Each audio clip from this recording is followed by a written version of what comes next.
Avec cette vidéo, on se propose de répondre à la question suivante. Quel réactif doit-on utiliser pour prouver la présence d'eau dans un fruit? Nous allons commencer par une expérience préliminaire. Nous allons utiliser pour cela un solide de couleur blanche qui se nomme le sulfate de cuivre anhydre. Pour réaliser cette manipulation, il est nécessaire de se munir de lunettes et se munir de gants. On dépose à l'aide d'une spatule dans une coupelle en plastique le sulfate de cuivre anhydre. La formule du sulfate de cuivre anhydre est CuSO4. Le S entre parenthèses veut dire solide. À l'aide d'une picette, nous introduisons quelques gouttes d'eau sur le sulfate de cuivre. On s'aperçoit que la couleur devient bleue.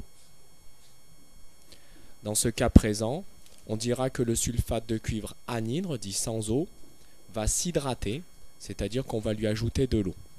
Donc le sulfate de cuivre anhydre va devenir le sulfate de cuivre hydraté. Alors on va voir si on peut utiliser cette propriété pour savoir si dans un fruit, il y a de l'eau. Alors on va voir si on peut utiliser la propriété du sulfate de cuivre anhydre pour savoir s'il y a dans la pomme une espèce chimique que l'on appelle l'eau. Pour cela, on découpe un morceau de pomme que l'on dépose dans une coupelle en plastique. À l'aide de la spatule, on dépose une petite quantité de sulfate de cuivre anhydre.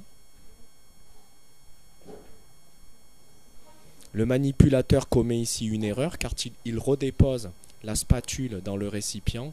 Ce n'est pas une chose à faire car on risque de polluer le récipient, le sulfate de cuivre anhydre. Donc on va vous laisser constater expérimentalement et on vous laissera conclure, à savoir, est-ce que dans la pomme il y a de l'eau? Il ne faudra pas oublier de justifier votre réponse.